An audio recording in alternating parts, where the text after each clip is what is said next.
Karachi police office पर हमला करने वाले दहशतगर्दों के खिलाफ ऑपरेशन मुकम्मल। तमाम दहशतगर्द जहन्नुम वासिल। एक दहशतगर्द को इमारत की चौथी मंजिल पर और 2 दहशतगर्दों को छत पर हलाक किया गया। हमले में 2 पुलिस और एक रेंजर्स एहलकार शहीद हुए। चौथे मकतूल की शिनाख्त नहीं हो सकी। पाक फौज की SSG की 2 टीमों की क़यादत में क्लियरेंस ऑपरेशन किया गया। रेंजर्स स्पेशल विंग के जवान भी शरीक हुए। ऑपरेशन मुकम्मल होने के बाद पुलिस और रेंजर्स एहलकारों के नारे।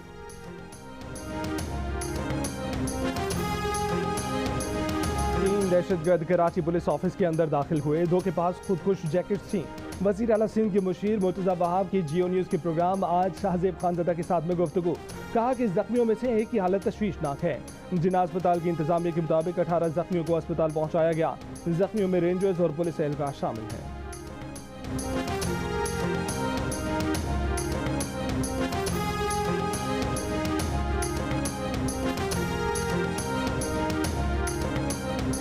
वज़ीर आज़म शहबाज शरीफ ने कराची पुलिस ऑफिस पर हमले की मजम्मत की है। उन्होंने कहा है कि दहशतगर्दी का नासूर खत्म करने के लिए पूरी रियासती कुव्वत को बरूए कार लाना होगा।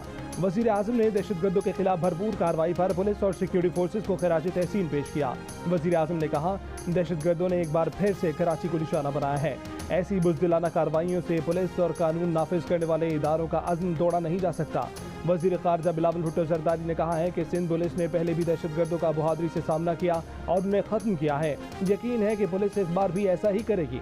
इस तरह के बुज़दिलाना हमले हमारे हौसले पस्त नहीं कर सकते।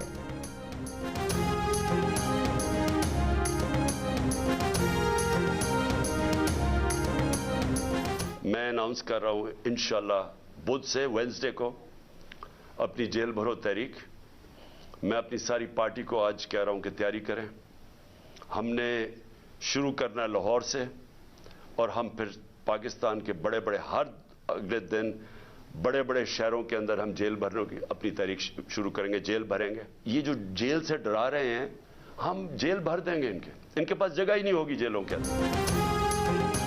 इमरान खान ने बुध से जेल भरो तहरीक का ऐलान कर दिया। पार्टी को तैयारी की हिदायत कर दी। कहा, तहरीक लाहौर से शुरू करेंगे, फिर मुल्क के तमाम शहरों में गिरफ्तारियां देंगे। हुकूमत हमें जेल से डरा रही है, हम जेलें भर देंगे। उनके पास जगह नहीं बचेगी। उनको गिरफ्तारी का शौक है तो जेल भरो तहरीक के जरिए पूरा कर देंगे। माफिया को ऊपर बिठाया गया है, इसके खिलाफ खड़ा होना पड़ेगा। ये कुछ भी कर लें, इनको इलेक्शन में धांधली नहीं करने देंगे।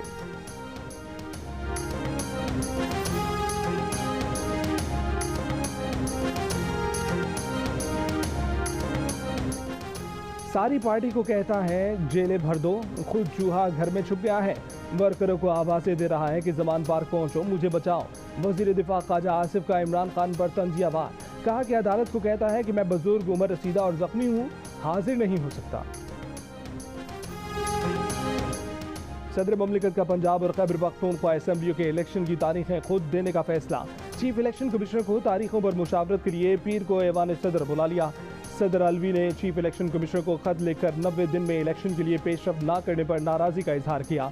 कहा, वो मुंतसिर थे कि इलेक्शन कमीशन अपनी आईनी जिम्मेदारियों का एहसास करेगा, मगर इलेक्शन कमीशन का इस मामले पर मतवातर बेहिसी का मुजाहरा करना इंतहाई तकलीफ देह है।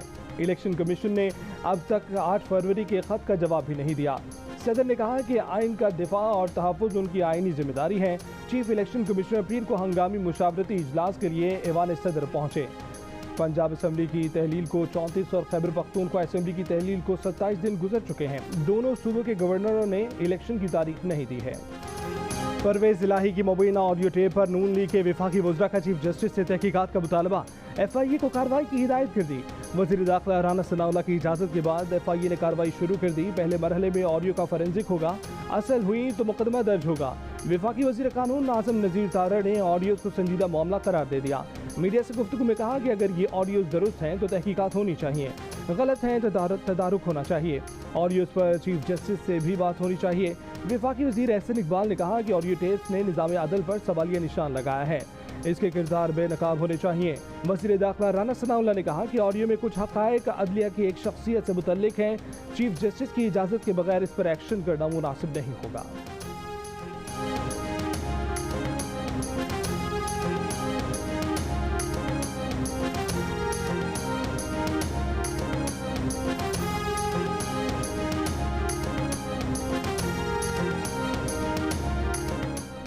इनका ऑडियो ड्रामा बुरी तरह फ्लॉप हो चुका है। कुछ नया सोचें। जजेस की ऑडियो मरियम नवाज की सरपरस्ती में चलने वाले मीडिया सेल ने लीक की। नून लीग मरियम नवाज की क़यादत में एक बार फिर अदलिया पर हमलावर है। साबिक वज़ीर आला पंजाब चौधरी परवेज़ इलाही की सब्तैन खान, राजा बिशारत और दीगर से मुलाकात में गुफ्तगू। कहा कि नवाज शरीफ ने सुप्रीम कोर्ट पर बराह रास्त हमला किया। मौजूद जजों के फ़ोन टैप किए जा रहे हैं। राना सनाउल्लाह हुकूमती वसाइल अदलिया के खिलाफ इस्तेमाल कर रहे हैं। पंजाब के इलेक्शन में ताख़ीर करने वाले कानूनी नताइज भुगतने के लिए तैयार रहें। वक्त आएगा PDM की 13 जमातों के पास सिर्फ 13 वोट होंगे। इलेक्शन से भागने वाले अब पाकिस्तान से भी भागेंगे।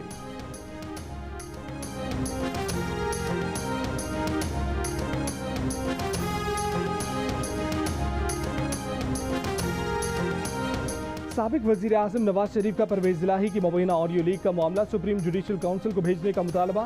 लंदन में गुफ्तगू करते हुए नवाज शरीफ ने कहा है कि परवेज़ इलाही की सामने आने वाली ऑडियो लीक इंतहाई संगीन है। अगर ये मामला भी सुप्रीम जुडिशल काउंसिल को नहीं भेजना तो फिर क्या करना है। लाहौर के CCPO गुलाम महमूद डोगर ही रहेंगे। सुप्रीम कोर्ट का फैसला आ गया। तबादले के अहकामात मुअत्तल। इलेक्शन कमीशन की सरजनिश। अदालत ने कहा कि सूबाई हुकूमत की दरख्वास्त के बगैर कमीशन कैसे हुक्म दे सकता है। चीफ इलेक्शन कमिश्नर को किसने फोन करके ट्रांसफर की दरख्वास्त की। मिस्टर एक्स को कह देते सब्र करें, कमीशन आपकी दरख्वास्त पर फैसला करेगा। चीफ इलेक्शन कमिश्नर खुद ही पूरा इलेक्शन कमीशन बनकर कैसे फैसले कर रहे हैं। इलेक्शन कमिश्नर कमीशन मेंबरान की मुशावरत के बगैर तकर्रुर और तबादले का फैसला नहीं कर सकते। गुलाम महमूद डोगर का तबादला रोक दिया जाए।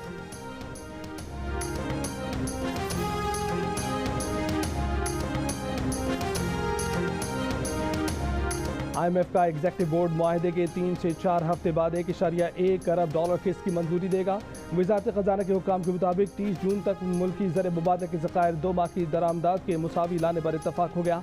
पाकिस्तान को दोस्त ममालिक, आलमी इदारों और कमर्शल कर्ज के जरिए $10 अरब से ज़ायद का इंतजाम करना होगा। रवा साल मुआशी शरह नमू 2% और महंगाई 29% से ज़्यादा रहने का तखमीना तय हुआ।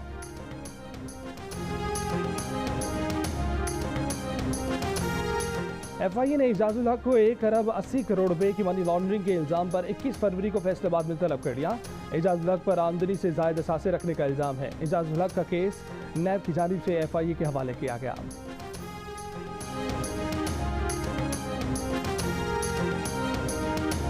फ़ज़ाई मश्क स्पीयर्स ऑफ विक्ट्री 2023 सऊदी अरब के शाह अब्दुल अजीज़ एयरबेस पर इख्तिताम पजीर। तर्जमान पाक फ़ज़ाइया के मुताबिक मश्क में शरीक पाक फ़ज़ाइया का दस्ता JF-17 थंडर और F-16 तैयारों पर मुश्तमिल था। मश्क में पाक फ़ज़ाइया और दोस्त ममालिक के जदीद लड़ाका तैयारों और मुआवन अमले ने शिरकत की। एयर मार्शल अब्दुल मोईद खान ने मश्क को कामयाब बनाने पर पाक फ़ज़ाइया के दस्ते की काविशों को सराहा। HBL-PSL एज में मुल्तान सुल्तान ने पेशावर ज़ल्मी को 56 रन से शिकस्त दे दी। पेशावर ज़ल्मी 211 रन के हदफ के ताक़ुब में 154 रन पर आउट हो गई। मुल्तान सुल्तान ने पहले खेलते हुए इवेंट का सबसे बड़ा मजमूआ 210 रन स्कोर बोर्ड पर सजा दिया। रॉयली रूसो ने 75 और मोहम्मद रिजवान ने 66 रन की शानदार इनिंग्स खेली।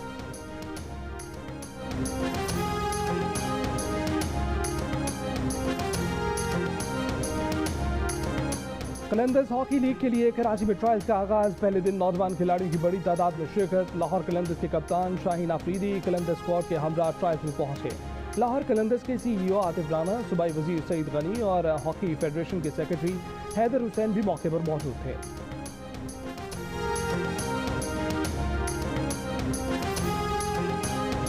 कराची में 3 रोज़ा लिटरेचर फेस्टिवल के इफ्तिताही सेशन में अमरीकी, फ्रांसीसी, अतालवी कौंसल जर्नल्स और बरतानवी deputy high commissioner Martin Dawson ने माहौलियाती आलूदगी को पाकिस्तान का बड़ा मसला करार दिया। वफाकी वजीर शरीर रहमान ने कहा कि माहौलियात का ख्याल न रखा तो नतीजा तबाहकुन होगा। मेहमान ख़ुसूसी डॉक्टर अदीब रिजवी ने कहा है कि कौमें मजबूत तालीमी निज़ाम से खुशहाल और कामयाब होती हैं। पहले रोज़ बेहतरीन मुसन्निफ़ीन और शुरा को एज़ाज़ात पेश किए गए।